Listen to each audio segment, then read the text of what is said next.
El Evangelio de la Magdalena, resumen. ¿Qué sabemos realmente de María Magdalena? Mark J. Ulme. La Biblia ofrece pocos detalles sobre ella. Sin embargo, María Magdalena es una figura extraordinaria en textos no bíblicos. ¿Qué podemos saber sobre ella y su importancia histórica? Entre las muchas mujeres cuyas historias aparecen en la Biblia, una en particular ha acaparado mucha atención en los últimos años.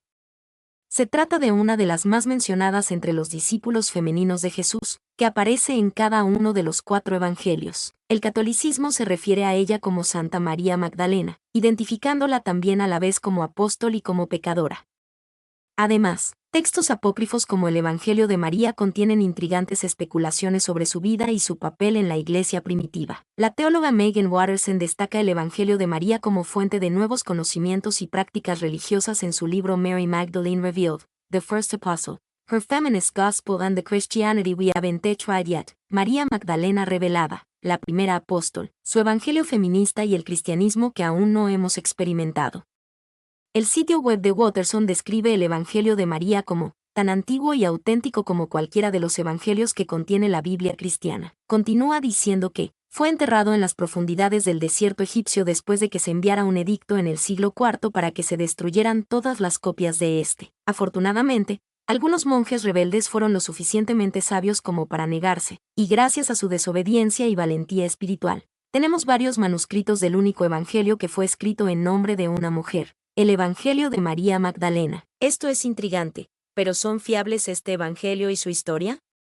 ¿Quién es la homónima del libro y qué podemos saber con certeza sobre ella? Analicemos primero lo que dice la Biblia sobre María Magdalena y luego veamos en qué difiere ese relato de otras fuentes. ¿Quién era ella? El término Magdalena sugiere el lugar de origen de María, que se entiende que era Magdala, una ciudad situada en el lado occidental del mar de Galilea, entre Caná y Nazaret. La Biblia indica que Jesús viajó varias veces por esta zona en sus primeros años de vida y ministerio, difundiendo su mensaje y encontrando un público atento de seguidores que creían en sus palabras. Una de las primeras referencias a María se encuentra en el libro de Lucas, donde figura entre la comunidad de creyentes. Aconteció después, que él andaba de ciudad en ciudad y de aldea en aldea predicando y anunciando el evangelio del reino de Dios. Los 12 iban con él, y también algunas mujeres que habían sido sanadas de espíritus malignos y de enfermedades, María, llamada Magdalena, de la cual habían salido 7 demonios, Juana, la mujer de Cusa, administrador de Herodes, Susana, y muchas otras.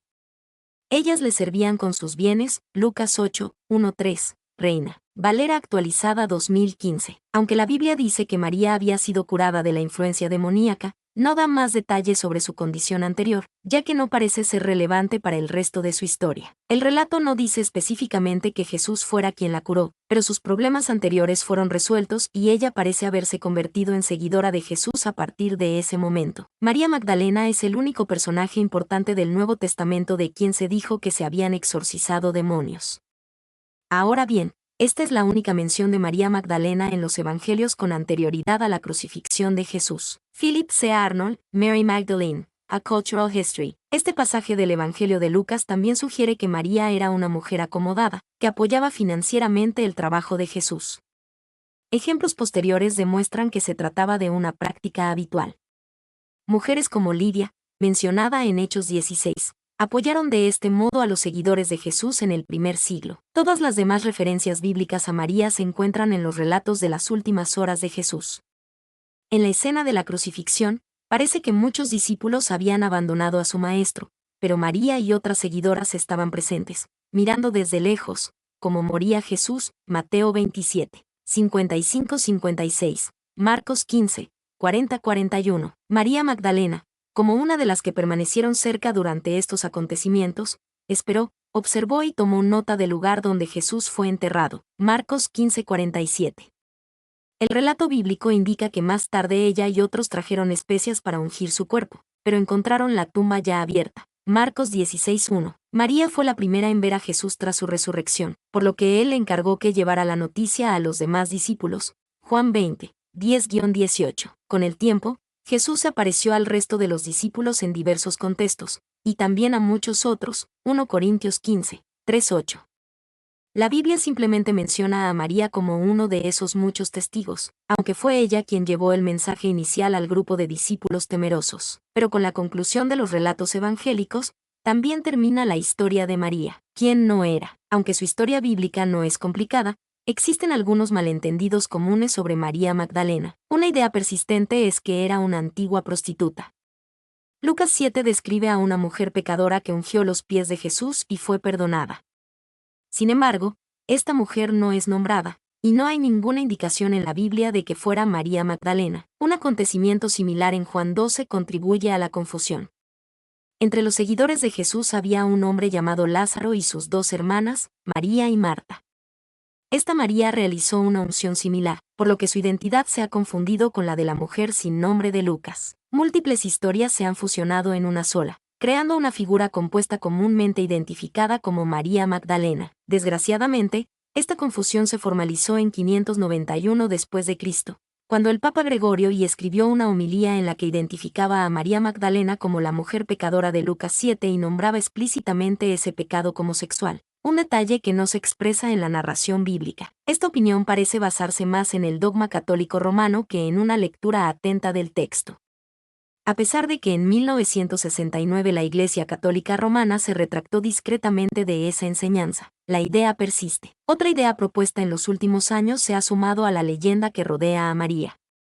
Algunos han postulado que Jesús tuvo una relación física con ella, una teoría recogida por la cultura popular en novelas y películas como The Last Temptation of Christ, La Última Tentación de Cristo. A medida que la idea se fue desarrollando, María se convirtió en el Santo Grial de la leyenda, sugiriendo que ella y Jesús tuvieron hijos juntos, y que su linaje incluía a los reyes merovingios franceses. La idea de una relación física se ve reforzada por una línea del Evangelio gnóstico de Felipe, Gospel of Philip, descubierta en 1945 en una colección de códices en Nag Hammadi, Egipto. Esta obra apócrifa afirma tentadoramente que el Señor amaba a María, más que a todos los discípulos, y la besaba en la boca a menudo.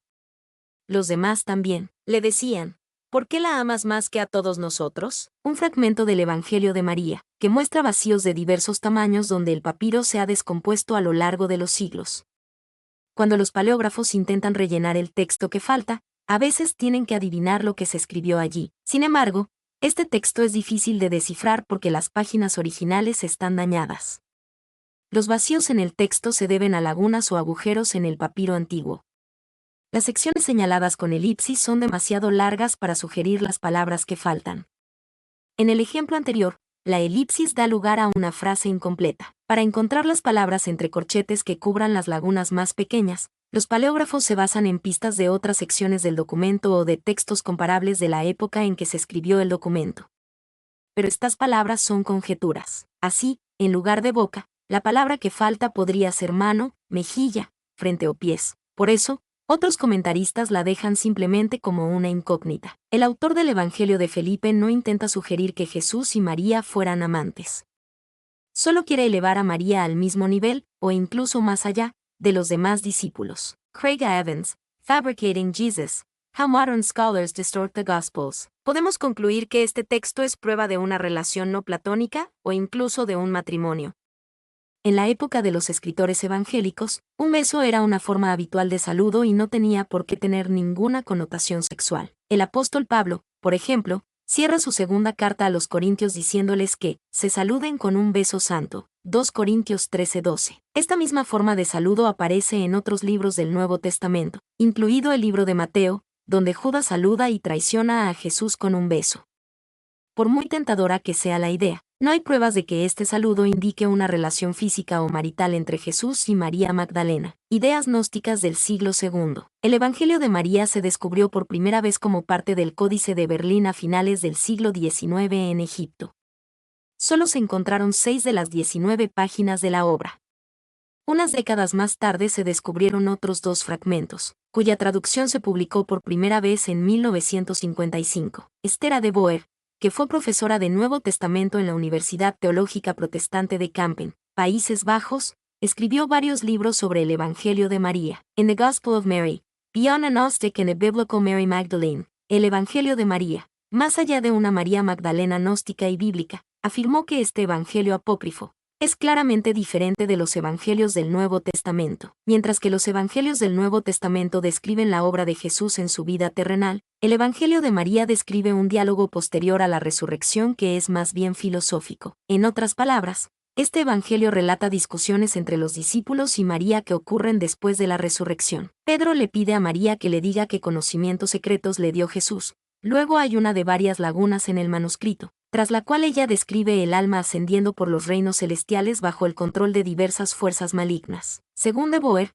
el Nuevo Testamento sí recoge este tipo de discusiones entre Jesús y los discípulos tras la resurrección, pero no versan sobre nociones como materia y naturaleza, y mucho menos sobre el origen de una visión, la relación entre alma, espíritu y mente, y los peligros que el alma tiene que vencer en su camino hacia el descanso eterno. Los evangelios y los hechos describen estas conversaciones como más prácticas, con los seguidores de Jesús queriendo saber cómo cambiaría la vida para ellos, qué acontecimientos deberían esperar a continuación.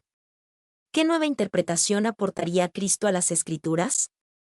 ¿Qué deberían hacer los discípulos en el futuro? Conocimiento secreto. Se entiende que gran parte del material de estas obras apócrifas procede de una tradición filosófica diferente, que se desarrolló paralelamente al judaísmo del siglo I y a la Iglesia primitiva del Nuevo Testamento. El gnosticismo era un conjunto de ideas y creencias sincretistas centradas en el conocimiento secreto, o gnosis en griego.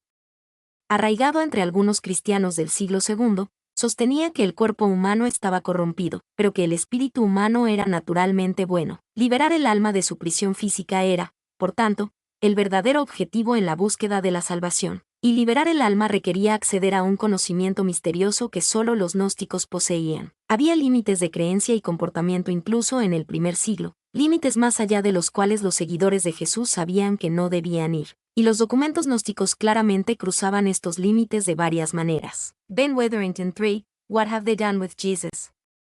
Beyond Strange Theories and Bad History, Why We Can Trust the Bible. Algunos gnósticos niegan que Jesús tuviera un cuerpo físico real, ya que eso sería maligno, y por lo tanto su humanidad y su resurrección fueron ilusiones. Otros dicen que sí tuvo un cuerpo físico, pero que estaba separado de su espíritu, de modo que el cuerpo que habitaba sí sufrió y murió, pero el espíritu nunca sufrió. El apóstol Pablo y otros escritores bíblicos combatieron activamente las ideas gnósticas que ya se estaban desarrollando en el siglo I, así como otras contrarias a las enseñanzas de Jesús. Pablo advirtió a la iglesia primitiva: miren que nadie los lleve cautivos por medio de filosofías y vanas sutilezas, conforme a la tradición de hombres, conforme a los principios elementales del mundo y no conforme a Cristo. Colosenses 2:8. RVA 2015. Los riesgos de la especulación. El estudioso del Nuevo Testamento Ben Witherington 3 explica que, aunque puede estar de moda sugerir que deberíamos ser benevolentes e incluir los textos gnósticos junto con el Nuevo Testamento como fuentes igualmente válidas de la verdad sobre el cristianismo primitivo, la verdad es que ambas fuentes no pueden ser correctas sobre el Jesús histórico, ni sobre la naturaleza del movimiento que puso en marcha, ni sobre las personas con las que se relacionó, como María Magdalena. En otras palabras, los escritos gnósticos, incluidos los evangelios de Felipe y María, fueron excluidos de la Biblia por una razón. No solo son obras posteriores, sino que presentan ideas contradictorias que no son compatibles con quien fue Jesús y con lo que enseñó. Otro de los primeros escritores del Nuevo Testamento animó a los seguidores de Jesús a que, cuando las cosas se pusieran difíciles, tuvieran una fuente fiable a la que acudir sin necesidad de recurrir a conocimientos secretos o a la filosofía. Pero persiste tú en lo que has aprendido y te has persuadido, sabiendo de quienes lo has aprendido y que desde tu niñez has conocido las sagradas Escrituras, las cuales te pueden hacer sabio para la salvación por medio de la fe que es en Cristo Jesús. Toda la Escritura es inspirada por Dios y es útil para la enseñanza, para la reprensión, para la corrección, para la instrucción en justicia, a fin de que el hombre de Dios sea perfecto, enteramente capacitado para toda buena obra. 2 Timoteo 3, 14-17. RVA 2015. Sin duda, debe de ser emocionante tropezar con un documento inédito, un trozo de historia que parece contar una versión distinta de la que conocemos. Una nueva verdad, una nueva interpretación, una nueva idea, puede ser intrigante. Puede poner en tela de juicio creencias anteriores y, tal vez, abrir nuevas formas de ver y contextualizar lo que entendemos. Pero aunque es importante estar abierto a la corrección de ideas erróneas, hay que ser prudente cuando aparecen contradicciones y cuando la falta de información o los prejuicios personales dan lugar a especulaciones o conclusiones injustificadas. En el campo de la erudición bíblica, cuando un documento, fragmento o idea recién descubierto no concuerdan con una lectura atenta del texto bíblico, merece la pena examinarlos críticamente. Especular y llenar lagunas basándose en nuestras propias opiniones, tradiciones o filosofías puede llevar fácilmente a la confusión y al error. Mi nombre es Demim, soy tu asistente personal. Mi sitio en internet es demim.es.tl.